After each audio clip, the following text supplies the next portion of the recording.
the Russian mystic Grigory Efimovic 1869-1916, the controversial historical figure better known as Rasputin or the Mad Monk, who was credited with the power to cure illnesses and predict the future, became famous for the mysterious influence he exerted as a healer and advisor to the family of Tsar Nicholas II, especially the Empress Alexandra, which according to some made him the true owner of the will of the Romanov family, the last Russian rulers.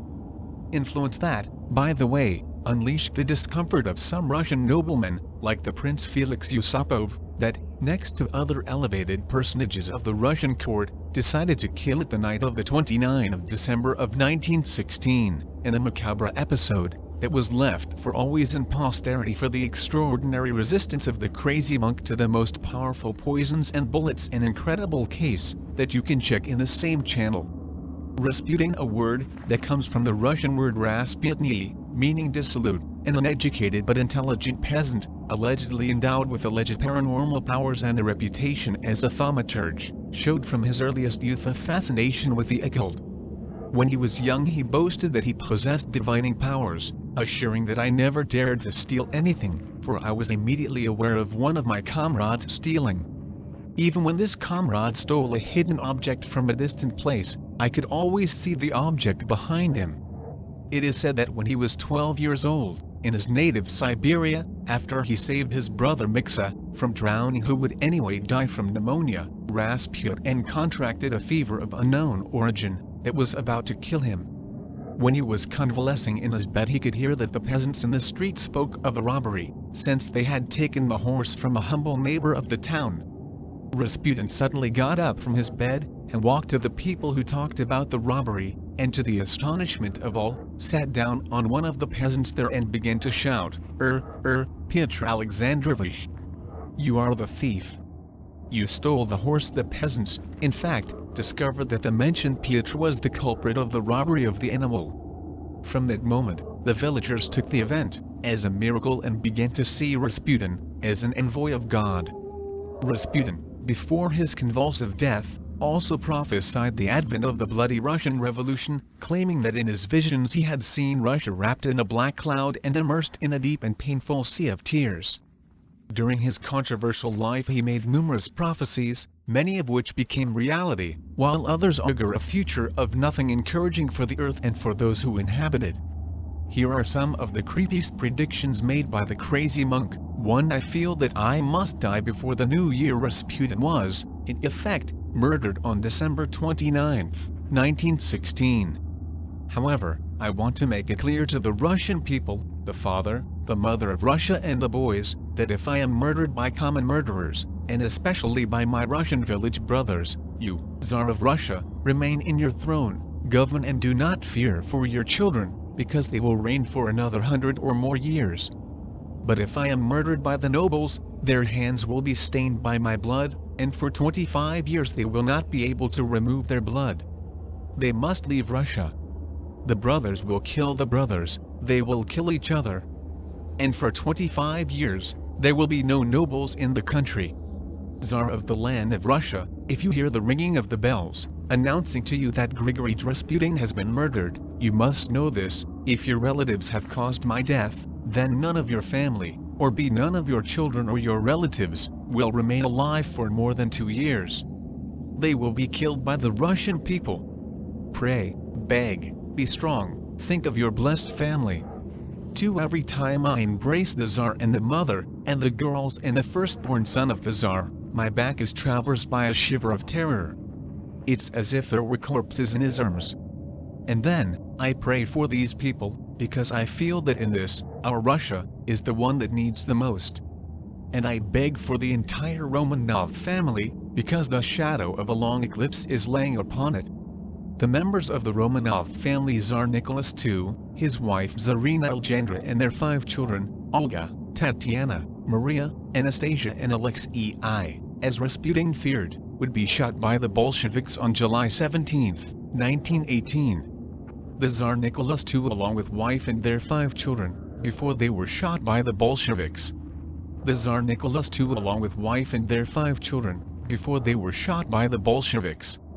3. The living shall not have peace, neither shall the dead have peace. 3 moons after my death, I will see the light again, and the light will turn to fire.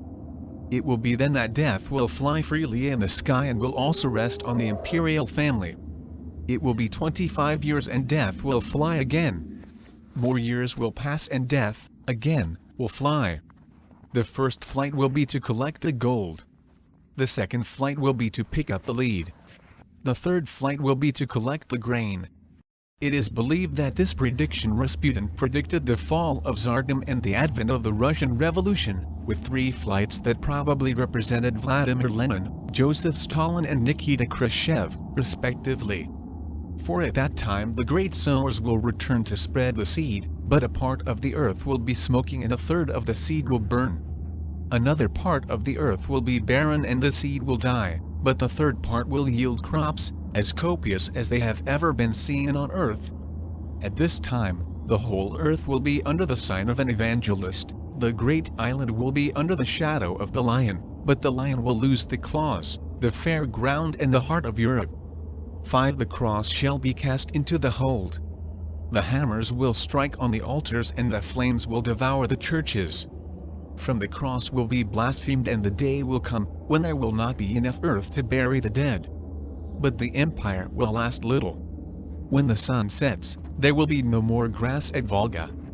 Only after a great distress and a great disturbance, the cross of the holy will return to the altar, supposedly speaking of the Stalinist purges, the installation of atheism after the Russian Revolution and the persecution of Christianity during the era of Communism Soviet. Orthodox Christians celebrating Christmas in Russia. Orthodox Christians celebrating Christmas in Russia. 6. The darkness shall fall upon Petersburg. When his name is changed, the empire will be over. And when his name is changed again, over all Europe the wrath of God will be unleashed. Petersburg will return when the sun is over and the Virgin of Kazan is gone. Petersburg will be the capital of the new Russia and its treasures will be raised, which will be carried to all the lands of the Holy Mother, referring to future changes of name of the city of St. Petersburg, which was renamed Petrograd between 1914 and 1924, following the conflict with Germany during World War I, and Leningrad, after the triumph of the Russian Revolution and after Lenin's death between 1924 and 1991, after that year and a plebiscite, would be renamed St. Petersburg. 7. Men are walking towards catastrophe. It will be the least capable who will carry the reins. So it will be in Russia, as in France, in Italy and elsewhere. Humanity will be crushed by the madmen and the evildoers. Wisdom will be chained. It will be the ignorant and the arrogant who will dictate the law to the wise and also to the humble. And then, most men will believe in the powerful and will not believe in God anymore.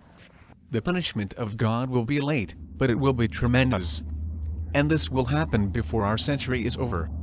Then, finally, wisdom will be unleashed from the chains and men will come back to trust God fully, as the child entrusts himself to his mother.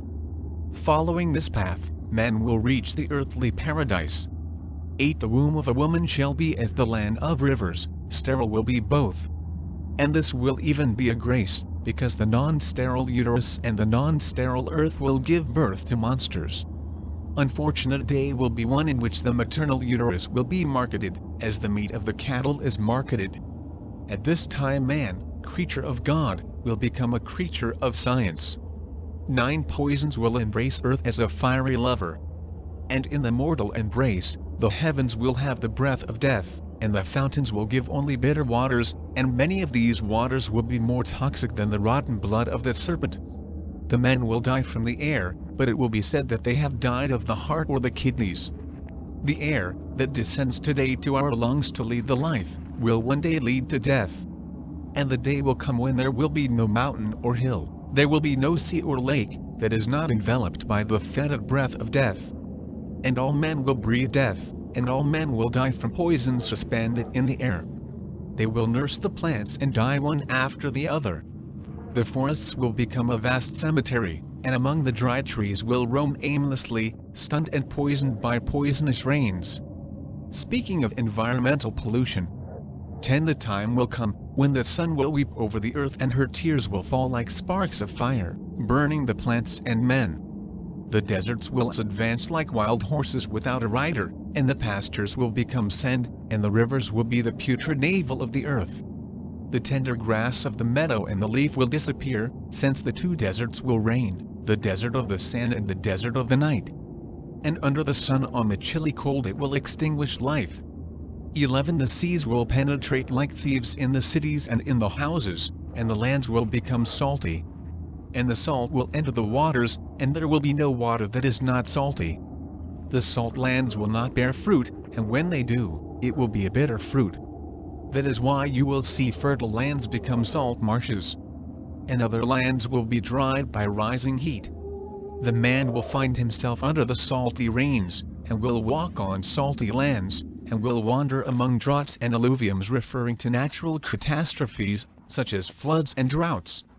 12 When Sodom and Gomorrah return to earth again, and men dress as women and women as men, then you will see death passing by on the white plague. And the old pestilences will be like a drop of water in the sea, respect to the white plague. Mountains of corpses will be piled up in the squares, and millions of men will wear faceless death. Cities, with millions of inhabitants, will not find enough arms to bury the dead, and many villages with fields will be cancelled with a single cross. No medicine will manage to stop the white plague, because this is the enteroma purification. And when 9 men out of 10 have rotten blood, the scythe shall be cast on the earth, for the time shall come to return home. 13 Two bloodthirsty princes will take possession of the earth. Weog will come from the east and will return a slave to man with poverty. Greyog will come from the west, and will return to man the slave with wealth. The princes will dispute the earth and the sky, and the ground of the great battle will be in the land of the 4 demons. The 2 princes will be conquerors, and the 2 princes will be defeated. But Greyog will enter Weog's house, and sow his ancient words, which will grow and devastate the earth. This is how Weog's empire will end. But the day will come when the empire of Greyog will also be destroyed, because the 2 laws of life were wrong and both produce death. Neither can their ashes be used to cultivate the land, on which will grow the new plant of the 3rd light. 14 When the harvest time draws near, 7 signs will be sent to men. And every sage will understand that the grain is ripe, and it will not be long before the scythe is thrown on the earth. The earthquakes will increase in this time, lands and waters will be opened, and among their wounds will engulf men and other things. Violence will be found every morning at the door of the house, because man will become a beast again and, like all beasts, will attack or be attacked. This man will no longer know how to distinguish good from evil. Whatever is honest or moral will become amoral. Food, in this time, will be increasingly scarce, because everything will be poisoned. At this time, the anguish will marry man, and from a spiritual union will be born despair, a desperation such as has never been seen on earth. And in this time, the seasons too will be distressed, because the rose will blossom in December and the snow will fall in June. 14 When men speak much of man, it will be the time when man will be neglected. And when one speaks of well-being, it will be the time when a subtle malaise will snake among the people. Mountains of words will be spent for nothing, and traps between words will confuse the ways of good sense. Many men will be destroyed by pestilence, many men will be destroyed by guns, and many will be destroyed by the arid words. For when times are ripe, men will be rich in language, but poor in heart. 15 When times are near the precipice, man's love for man will be a dry plant. In the desert of that land only 2 plants will flourish, the plant of profit and the plant of selfishness. The flowers of these plants may, however, be changed by the flowers of the plant of love. All humanity, in this cursed time, will be engulfed by indifference. Alas for those who suffer, for the old, for the invalids, for the afflicted of heart, for they will be alone in a sea of nations. And woe to the pure in heart, the simple, the men with the heart as a child, for they will be outraged and ridiculed. When the sad day of Homo sapiens grows dark, there will be nothing left but the desert of nothingness, because the plant of fraternal love will be dead for a long time. And fraternal love is the great medicine. The truths of God are made different by men, but the flame is unique. 16 Muhammad shall leave his house, walking the way of the fathers. and wars will explode like summertime storms, chopping down plants and clearing fields, until the day when it will be discovered that the word of God is one, even if pronounced in different languages. Then the table will be unique, as only the bread will be. 17 For 3 days the sun will disappear from the sky, and for 30 days a mist of smoke and pain will make the earth a grey shroud. The man will roam like a mad dog in the sea of despair, his life will be an agony, and his only hope will be death. 3 days darkness 18 When the man on the forehead comes to Rome, the bells of peace will sound, but few will be the ones who will notice that the one who pulls the strings is death. Subtle deceptions prepare for the whole world, because the mouse will escape the cat, and the cat will be eaten by the mouse. At this time, the glories will repeat themselves quickly, and the pains will be repeated. The Caesars will pass like the water of the river, and the words will be clouds. The man on the forehead will be put on the altar, but when the fifth spike is yet to ripen, the appointed man shall be deposed on the bare ground, and with his flesh shall a feast be made. Poor glory of the world, you pass like a furtive shadow. Your time is always marked, even before your perfume expands. Poor glory of the world, clothed in gold and silver, but made of ashes. Do not look at the roads again, for the wind will fall on them and erase all signs. And the wind will open the lands, move the mountains, and erase the city with the sign of the sea. Do not turn around at this time to ask whether the wind blows from the west or from the east, because, when you have turned, the wind will have passed. 19 The story of Cain and Abel will be repeated in the place surrounded by the walls, with 7 towers and an eagle. This time will be the peaceful Abel who will kill the perfidious Cain, and nothing will remain of this history, because also the name of the city will be changed, and the earth will lovingly embrace good and evil. But in the city of the 7 towers will unleash a spark, that will teach a new word and a new law. And the new law will teach man a new life, because in the new house you will not be able to enter with the old habits. And when the sun sets, it will be discovered that the new law is the old law, and that man had been created by this law. 20 Monsters will be born, who will be neither men nor animals. And many men, who will not be marked in the flesh nor in the mind, will carry the sign in the soul. When, afterwards, the times mature, you will find in the cradle the monster of monsters, the man without a soul, supposedly referring to the individual of our present nihilist and capitalist society, whose existential emptiness and insensibility impels him to reject all that the system does not urge us to seek.